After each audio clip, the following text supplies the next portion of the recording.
আসসালামু আলাইকুম দর্শক, আশা করছি সবাই ভালো আছেন। দর্শক, নিয়ন্ত্রণের বাইরে চলে গেছে পরিস্থিতি, এই জন্য অসংখ্য ভোট কেন্দ্র বন্ধ করে দেওয়া হয়েছে। এদিকে দর্শক, আওয়ামী লীগের লোকেরা যে এই নির্বাচনকে প্রশ্নবিদ্ধ বা নিজেদের নির্বাচনে বিএনপি আগুন দিচ্ছে এমনটা প্রমাণ করার জন্যই ট্রেনে আগুন লাগিয়ে শিশু সহ মহিলাদেরকে হত্যা করেছে এবং অসংখ্য যাত্রীদেরকে হত্যা করেছে। তো চলুন এ বিষয়ে জানা যাক। দর্শক, গুপিবাগে বেনাপোল এক্সপ্রেস ট্রেনে আগুন, 4 জনের মৃত্যু। এটা হচ্ছে এখনকার ব্রেকিং নিউজ যে রাজধানীর গুপিবাগের বেনাপোল এক্সপ্রেস ট্রেনে অগ্নিকাণ্ডের ঘটনা ঘটেছে এবং আগুন নিয়ন্ত্রণে ফায়ার সার্ভিসের কয়েকটি ইউনিট কাজ করতেছে। আগুনের ঘটনায় এই পর্যন্ত 4 জনের লাশ উদ্ধার করার তথ্য জানিয়েছে ফায়ার সার্ভিস। এছাড়া অগ্নিদগ্ধ এক যাত্রীকে Sheikh Hasina burn and plastic surgery ইনস্টিটিউটে ভর্তি করা হয়েছে। ট্রেনে আগুন দেওয়া হয়েছে নাকি অন্য কোনো কারণে আগুন লেগেছে তা তাৎক্ষণিকভাবে জানা যায়নি। শুক্রবার রাত 9:05 আগুন লাগার খবর পায় fire service and civil defence. Fire সার্ভিসের ডিউটি অফিসার রকিবুল হাসান জানান যে কমলাপুরের গোপীবাগ এলাকায় বেনাপোল এক্সপ্রেস মারা যায়। তো ওই সময় ট্রেনটা কিন্তু 15 মিনিট ধরে চলে। ক্যান্টনমেন্ট স্টেশন থামার কথা ছিল, কিন্তু ক্যান্টনমেন্ট স্টেশনে ওই ট্রেনটা থামেনি। তো এই মোহনগঞ্জ ট্রেনে এই আগুন লাগার ঘটনার সময় আমরা দেখেছি যে এই আগুন লাগার 3-4 দিন আগেই ঢাকা মহানগর পুলিশের পক্ষ থেকে স্বাস্থ্য মন্ত্রণালয়ে বলা হয়েছে যে ওই দিন বিশাল সংখ্যক বেড, ডাক্তার, নার্স হাসপাতাল রেডি রাখতে, কারণ ওই দিন অনেক কিছু করতে পারে। একজন প্রত্যক্ষদর্শী হারুন জানিয়েছেন যে ট্রেনে আগুন দেওয়া লোকগুলো আসলে রেলের কর্মচারীদের পোশাক পরা অবস্থায় ছিল। তিনি এটা দেখেছেন নিজ চোখে। এবং আমরা এও দেখেছি যে এই যে ট্রেনটা ক্যান্টনমেন্ট স্টেশনে না থামা, তারপরে প্রত্যেকটা ট্রেনের বগিতে একতেছি, আশা করি আমরা তাদের যত পরিকল্পনা হোক না কেন আমরা কঠোর ব্যবস্থা নিব। এবং আপনারা ভালো করে জানেন যে বিএনপির আসলে এই ধরনেরও আগুন লাগানোর মতো সামর্থ্য তাদের নাই। তো যখনই এরা বলবে যে বিএনপি অগ্নি সন্ত্রাস করবে, আমাদের কাছে খবর আছে, তো খবর থাকলে ব্যবস্থা নেন না কেন? ট্রেনে আগুন লাগার পর ফায়ার সার্ভিসের গাড়ি কেন ঘটনাস্থলে পৌঁছাতে এত দেরি করলো, এটা তদন্ত করেন।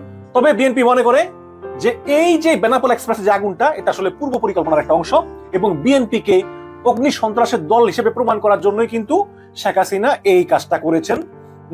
এখানে বিএনপির মৌল কবি রিজভী বলেছেন যে গণমাধ্যমে পাঠানো এক বিবৃতিতে বলেছেন যে তার যে পোষা প্রধান বিচারপতি তাকে বলবেন যে আদালত থেকে রায় দিয়ে দেন, স্বতঃপ্রণোদিত হয়ে যে বিএনপি তাদের সন্ত্রাসী কার্যক্রমের কারণে তাদের রাজনৈতিক করার অধিকার নাই, তারা রাজনৈতিক দল হিসেবে তারা নিষিদ্ধ। তো এটাই ক্যাঙ্গারু কোর্ট করবে, কারণ এই সব বিচার ব্যবস্থা বিচারকরা তো শেখ হাসিনার পোশাক। আর শেখ হাসিনা বলবে এটা তো আমরা করিনি, এটা আদালত করেছে, আমাদের কি দোষ? তো এইভাবেই নিজেরাই সব করবে, করে আবার এটা আদালতের উপর দোষটা হবে। এ হচ্ছে কি এদের অবস্থা। দর্শক, জনগণ এগুলো বিশ্বাস তো করেই না, বিদেশিরাও বিশ্বাস করে না। আপনাদের খেয়াল আছে ওই যে জাতিসংঘের মানবাধিকার কমিশন কি বলেছিল? তারা বলেছিল যে 28 অক্টোবর বন্ধুরা, শেখ হাসিনার বাবাকে কিন্তু হত্যা করা হয়েছিল এবং অনেককে মেরে ফেলা হয়েছিল। কিন্তু একটা জিনিস মনে রাখতে হবে, অনেকে বলে যে শেখ মুজিবকে তো না মারলেও পারতো, না মেরেও কিন্তু দেশের স্বাধীনতা অক্ষুণ্ণ রাখা যেত। আচ্ছা, শেখ হাসিনাকে না মেরে কি এখনো আমরা দেশের স্বাধীনতা অক্ষুণ্ণ রাখতে পারছি? শেখ হাসিনাকেও যদি শেখ হাসিনার বাবার মতো শাস্তি দেওয়া যায় তো তাহলে কিন্তু বাংলাদেশ আজকে মুক্তি পেত। তো চলুন এ বিষয়ে মাহমুদুর রহমান মান্নার কথা শুনে আসি। বাংলাদেশ থেকে মানবজমিন পত্রিকার ওয়েবসাইটটা দেখা যাচ্ছে না। আজ সন্ধ্যা থেকেই অনেকে এটা খেয়াল করেছেন, এটা নোটিস করেছেন। পত্রিকার সাইটটা এখনও আছে, এটার উপরে আক্রমণ সেভাবে হয়নি, কারণ ভিপিএন দিয়ে ঢোকা যায়। ফলে এটা ব্লক করা হয়েছে বাংলাদেশে এবং আমরা ভিপিএন ব্যবহার করা অনেকে শিখেছি, তাই অনেকেই এটাই ঢুকতে পারি। মানবজমিন এই জিনিসটা অফিসিয়ালি জানিয়েছে। আমি একটু কি বলছেন, তারা একটা কার্ড বানিয়েছেন, সেখানে বলা হচ্ছে মানবজমিন অনলাইন দেখা যাচ্ছে না। দেশের বিভিন্ন স্থান থেকে মানবজমিন অনলাইন দেখা যাচ্ছে না। পাঠকরা মানবজমিন অফিসে ফোন করে বিষয়টি জানাচ্ছেন। মানবজমিনের নিজস্ব কোনো টেকনিক্যাল ত্রুটির কারণে এমনটা হচ্ছে না। খুব স্পষ্ট, মানে এই স্বৈরাচারের সময় একটা পত্রিকা যখন বন্ধ হয়, এটা প্রমাণিত হয় যে ওই পত্রিকাটা এমন কিছু করছিল, এমন কিছু করতে পারে যেটা এই স্বৈরাচারকে ঝামেলায় ফেলতে পারে। সুতরাং এই বন্ধ করার মাধ্যমে কিন্তু মানবজমিন এই যে দীর্ঘ দিন ধরে সেই স্বৈরাচারের বিরুদ্ধে লড়াই করছে, সেটা খুব বড় স্বীকৃতি পেল। এই আকালেও, চরম আকালে, যখন বিভিন্ন পত্রপত্রিকার সম্পাদক সাংবাদিকরা মিলে প্রধানমন্ত্রীর সাথে গদগদ হয়ে ছবি তুলে আসেন, সেই সময়ে সরকারের ক্ষমতার অবৈধ বটেই এবং 5 বছর করতে করতে 41 সাল কমপক্ষে এই ধরনের একটা পারসেপশন তো ছড়িয়ে পড়েছিল। আমি তাহলে প্রশ্ন করি, এক মানবজমিন তাহলে কি করতে পারে যেটার জন্য সরকারকে এত ভয় পেতে হবে? তার মানে নির্বাচনের নামে এই বন্ধ করার মাধ্যমে একটা জিনিস প্রমাণিত যে সরকারের কাছে যথেষ্ট তথ্য আছে এই নির্বাচনের নামে মাঠে যাতা কিছু হবে। এক, কারণ তার নিজেরাই আসলে নিজেদের মধ্যে আমিডামি মিলে করবে সেটা তারা জেনে গেছে। নাম্বার 2 হচ্ছে সরকার সিকিউরড ফিল করলে, নিরাপদ ফিল করলে সে একটা পত্রিকাকে থামাতো না। ওই পত্রিকা তো দীর্ঘদিন থেকেই করছে, সো সে কিছু ছাপাক, তাতে কি আসে যায়?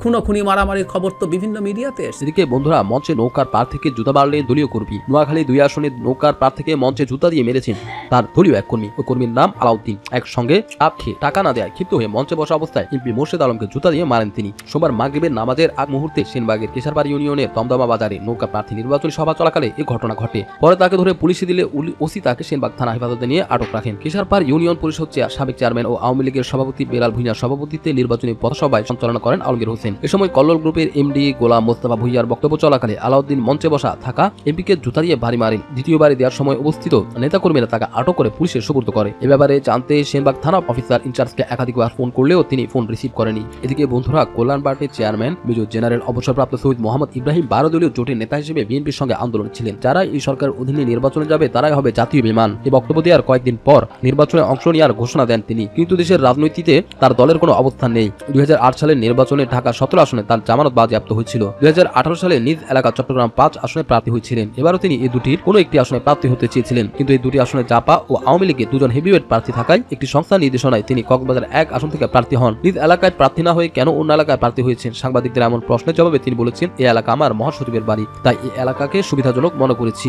এ হলো তার অবস্থা। এই পরিস্থিতিতে তাকে উদ্ধারে মাঠে নেমেছে আওয়ামী লীগ। ভোটে জেতাতে কূটকৌশলের আশ্রয় নিয়েছে দলটি। জেনারেল ইব্রাহিমকে জেতাতে প্রথমে ওই আসনের বর্তমান এমপি জাহাফের আহমেদকে মনোনয়ন দেয়নি আওয়ামী লীগ, দিয়েছে ঋণ খেলাপি একজনকে। যথারীতি তার মনোনয়নপত্র বাতিল হয়। তারপর ভুয়া অভিযোগ তুলে স্বতন্ত্র প্রার্থী বর্তমান আওয়ামী লীগ এমপিকে দল থেকে বহিষ্কার করে। তাতেও আশঙ্কামুক্ত ছিলেন না ইব্রাহিম। ওই আসনে তিনি বহিরাগত, গোটা 5 কর্মীও নেই তার। শেষ পর্যন্ত কেন্দ্রের নির্দেশে জেলা আওয়ামী লীগ মাঠে নেমেছে। গতবারের প্রার্থীর পক্ষে যারাই দাঁড়াবে ইতিমধ্যে তাকেই বহিষ্কার হুমকি দেওয়া হয়েছে। কক্সবাজার 1 চকরিয়া পেকুয়া আসনে ইব্রাহিমকে আনুষ্ঠানিকভাবে সমর্থন জানিয়েছে আওয়ামী লীগ। গত শনিবার বিকালে চকরিয়ার এক অনুষ্ঠানে সমর্থনের ঘোষণা দেন জেলা আওয়ামী লীগের সভাপতি অ্যাডভোকেট ফরিদুল ইসলাম চৌধুরী। তিনি বলেন, প্রধানমন্ত্রী সৈয়দ ইব্রাহিম তথা হাতগুলির পক্ষে কাজ করার নির্দেশ দিয়েছেন, তাই আমরা জেলা আওয়ামী লীগ ও অঙ্গ সংগঠনের নেতাকর্মী সবাই ঐক্যবদ্ধ হয়ে কাজ করে তাকে বিজয়ী করব। জেনারেল ইব্রাহিম বলেন, এই আসনে যেহেতু নৌকার প্রার্থী নেই, তাই তিনি আওয়ামী লীগের নেতাকর্মী ও সমর্থকদের ভোট পাবেন। এজন্য প্রধানমন্ত্রী ও আওয়ামী লীগের সভাপতি হাসিনা ও দলের নেতাদের প্রতি তিনি কৃতজ্ঞতা জানান। বিশেষ সংস্থার লোকজন মাঠে তৎপর। অভিযোগ রয়েছে, বর্তমান এমপি জাফর আলম স্বতন্ত্র প্রার্থীর টাক মার্কার পক্ষে যেসব জনপ্রতিনিধি মাঠে নেমেছেন তাদের কারাগারে পাঠানোর হুমকি দেওয়া হচ্ছে। এদিকে বন্ধুরা, 29 ডিসেম্বর নয় 3 জানুয়ারি থেকে মাঠে নামছে সশস্ত্র বাহিনী। আগামী 3 জানুয়ারি থেকে দায়িত্ব পালন করবে সশস্ত্র বাহিনী। 10 জানুয়ারি পর্যন্ত 8 দিন তারা মাঠে থাকবে। এর আগে 18 জানুয়ারি ইসির পক্ষ থেকে জানানো হয়েছিল 29 ডিসেম্বর থেকে নির্বাচনে মাঠে সেনাবাহিনী দায়িত্ব পালন করবে। রোববার সেনাবাহিনীর বিভাগ থেকে আগামী পাঠানো এক চিঠি থেকে এ তথ্য জানা গেছে। ইসি জানায় 300 সংসদীয় আসনে আগামী 3 জুলাই থেকে 10 জানুয়ারি পর্যন্ত সশস্ত্র বাহিনী নিয়োগের জন্য আদেশ নিয়েছে প্রধানমন্ত্রীর কার্যালয়ের সশস্ত্র বাহিনী বিভাগ।